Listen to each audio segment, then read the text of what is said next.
এই যে ঢাকা ইউনিভার্সিটিতে এখন নির্বাচন হচ্ছে বা ডাকসু নির্বাচন হচ্ছে, এই ডাকসু নির্বাচনে প্রত্যেক প্রার্থীর কাছ থেকে এই কথা আদায় করা উচিত, এই ঘোষণা আদায় করে নেওয়া উচিত যে ধর্ম পালন করতে গিয়েছিল মুসলমানদেরা, মুসলমান, হিন্দু, খ্রিস্টান, কোন ব্যক্তি এই শিক্ষা প্রতিষ্ঠানে তার ধর্মের নির্দেশ পালন করতে গিয়ে কাদারে বাহারগ্রস্ত হতে পারবে না। কোনো মেয়ে নিজাব প্রয়োগ কারণে নাজেহাল হতে পারবে না। এই পরিবেশটি শিখে করতে হবে। উদাত্ত আহ্বান জানাতে চাই সকল মত পথের আমার মুসলিম ভাইয়েরকে, যারা আমরা এক কেবলায় বিশ্বাসী, আমাদের রাসূল এক, আল্লাহ এক, কোরআন এক, অন্য বিষয়ে মত পার্থক্য থাকলেও আল্লাহর রাস্তায় আমাদের মেয়েদেরকে সেভ করার জন্য, আমাদের বোনদের পর্দা করার অধিকার আদায়ের জন্য আপনাদেরকে আবার মনে হয় সারা দেশে বলে রাস্তায় নামতে হবে। সম্প্রতি বিকারম্বিসা স্কুলের 22 জন ছাত্রীকে হিজাব করার কারণে ক্লাস থেকে বের করতে দেওয়া হয়েছে। সবসময় আমার দেশে কয়েকদিন পরপরই এমন ঘটনা ঘটে, এ নিয়ে আপনি কিছু বলতে খুব দরকারি একটা বিষয়। আমার আজ কয়েকদিন ধরে মনে হচ্ছিল যে এই বিষয়ে আমাদের বোধ হয় চূড়ান্ত মাপে কাজ করা অপরিহার্য হয়ে পড়েছে।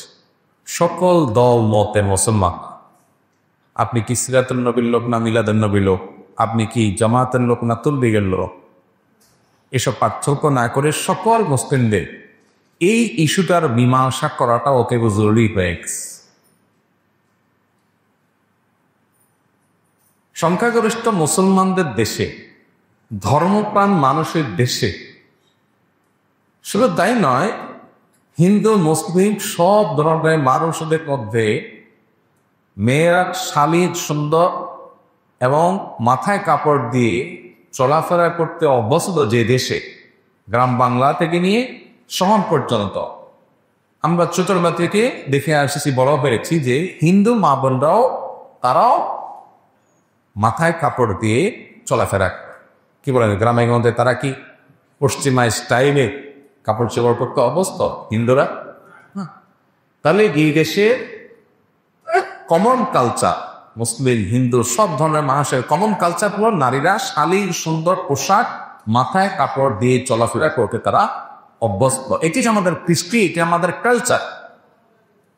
সেখানে আমাদের দেশে স্কুল কলেজে মেয়েরা যখন পর্দা করে চলতে চায়, তার ধর্মীয় স্বাধীনতা সেই যখন ভোগ করতে চায়, তখন যা বাধা দেয়, এদের বিরুদ্ধে সুস্পষ্ট আইন এবং আইনের শাস্তি কার্যকর করা দাবি সকল ধর্মের মানুষের সকল বলয় থেকে একযোগে করা উচিত।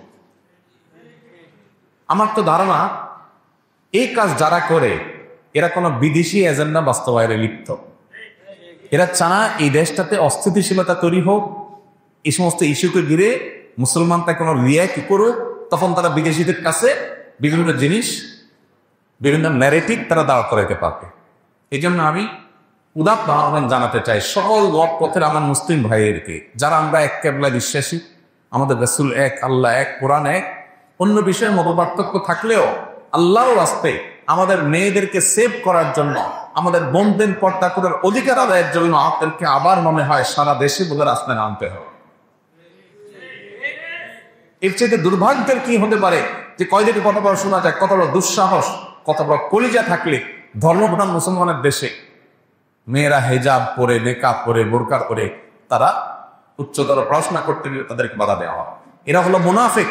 এরা একদিকে বলবে যে মেয়েরা ঘরে কেন বসে থাকে, মেয়েরা কেন জ্ঞান বিজ্ঞানে অগ্রগতি করে না, আরেকদিকে মেয়েরা যখন জ্ঞান বিজ্ঞান শিখতে যাবে তখন তাদেরকে বাধা সৃষ্টি করবে। এরা হলো মুনাফিক। এবং কয়দিন পর যে এই যে বিষয়গুলো ঘটে, আমার তো প্রবল ধারণা যে এইগুলোর সাথে যারা জড়িত এরা আসলে এই দেশে কোনো অস্থিতিশীল পরিস্থিতি তৈরি করে তাদের কোনো এজেন্ডা বাস্তবায়ন করার জন্য লিপ্ত, এরা বিদেশিদের চল।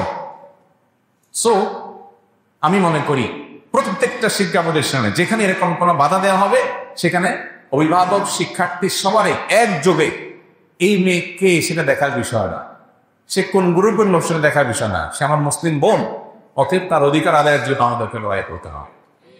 এই যে ঢাকা ইউনিভার্সিটিতে এখন নির্বাচন হচ্ছে বা ডাকসু নির্বাচন হচ্ছে, এই ডাকসু নির্বাচনে প্রত্যেক প্রার্থীর কাছ থেকে এই কথা আদায় করা উচিত, এই ঘোষণা আদায় করে নেওয়া উচিত যে ধর্ম পালন করতে গিয়েছিল মুসলমানদেরা, মুসলমান, হিন্দু, খ্রিস্টান, কোন ব্যক্তি এই শিক্ষা প্রতিষ্ঠানে তার ধর্মের নির্দেশ পালন করতে গিয়ে কাদারে বারগ্রস্ত হতে পারবে না। কোনো মেয়ে নিজাব করার কারণে নাজেহাল হতে পারবে না। এই পরিবেশটি স্বীকার করতে হবে। আমাদের দেশে এই জিনিসটার স্থায়ী সমাধান দরকার। একবারে সর্বোচ্চ জায়গা থেকে রীতিমতো ঘোষণা আসা দরকার যে শিক্ষা প্রতিষ্ঠানের ড্রেস মোডের নামে আপনি কোনো মেয়েকে পর্দা বোরকা পড়তে বাধা দিতে পারবেন না। ভারতের মতো দেশে তাদের সেনাবাহিনীর ড্রেস কোডের চেয়ে কড়া ড্রেস করতে হয় তার স্কুল কলেজে আছে। সেনাবাহিনীর ড্রেস কোড যতটা কঠিনভাবে মানতে হয়, স্কুল কলেজে গিয়ে এরকম মানতে হয়। সেখানে সেনাবাহিনীর ড্রেস কোড এত কড়া থাকা সত্ত্বেও তাদের দেশে সেনাবাহিনীর ড্রেস কোড এর মধ্যে থেকেও সেখানে শিখরা তাদের পাগড়ি করতে পারে না? আমেরিকার মতো দেশে পারে। তাহলে আমাদের দেশে শিক্ষা প্রতিষ্ঠানে কোনো মেয়ে, তাকে তো বাধ্য করছে না কেউ, স্বেচ্ছা সে যদি বোরকা পরে, সে কি হাত মোজা পা মোজা পরে, সে যদি আপনার হিজাব মেকআপ করে, তাহলে তাকে বাধা দেওয়ার অধিকার নাকি কে দিয়েছে? হ্যাঁ, আপনি বলবেন আইডেন্টিটিতে সমস্যা হয়, আইডেন্টিটি এটা করার জন্য, চেক করার জন্য দরকার হলে যেখানে মহিলা আছে মহিলাদের মহিলা চেক করবেন, সমস্যা কোথায়? আপনি মেশিন বসাবেন যেখানে ফিঙ্গারপ্রিন্ট দিয়ে আইডেন্টিটি চেক হবে, কত উপায় আছে। অতএব আমি রাষ্ট্রের সর্বোচ্চ পর্যায়ে কর্তা ব্যক্তিদের কাছে অনুরোধ করব, দেশকে স্থিতিশীল রাখবার প্রয়োজনে ধর্মপ্রাণ মানুষের মনে যেন আঘাত না হয়, তারা যেন সম্পৃক্ত না হয় সে প্রয়োজনে, এবং কেউ যাতে গোলাপানিতে মাছ শিকার করার সুযোগ না পায় সে প্রয়োজনে এই ইস্যুটার একটা স্থায়ী সমাধান দরকার। কয়েকদিন পর পর আজকে এখানে কালকে ওখানে, হিজাব করার কারণে, নেকা পড়ার কারণে, বোরকা পড়ার কারণে টিচার ক্লাস থেকে বের করে দিবে, শিক্ষা ব্যবস্থায় নাচে হবে, এটা যেন আর না হয়। এই জন্য ঘোষণা হওয়া দরকার, যেই কোনো শিক্ষা প্রতিষ্ঠানে যেই রকম ড্রেস বডি থাকুক না কেন, তার পাশাপাশি কোনো মেয়েগিরি পর্দা করতে চায় তাহলে তাকে বাধা দেওয়া হবে তার সাংবিধানিক অধিকারের লঙ্ঘন। কারণ তার সংবিধান তাকে তা বরকত পালনের স্বাধীনতা দিয়েছে। আপনি বাধা দেওয়াকে ড্রেস কোডের নাম দিয়ে আপনি বাধা দিতে পারেন না। আপনার ড্রেস কোড ঠিক রেখে সে পাশাপাশি যদি পর্দা করতে চায় তাকে সেই সুযোগ দিতে হবে। এটা সর্বোচ্চ পর্যায় থেকে, রাষ্ট্রের সর্বোচ্চ পর্যায় থেকে ঘোষণা চাওয়া উচিত। এটা যদি জারি করা না হয় তাহলে দেশ আরো অস্থিতিশীল হবে। আমি আশা করবো যে যথাযথ কর্তৃপক্ষের পরে দায়িত্বশীল ভূমিকা পালন করবেন। এই জন্য আমরা 5 আগস্টের পরপর বলছিলাম বারবার করেছি, এই দেশের সবচাইতে বেশি মাজলুম হল ধার্মিকেরা।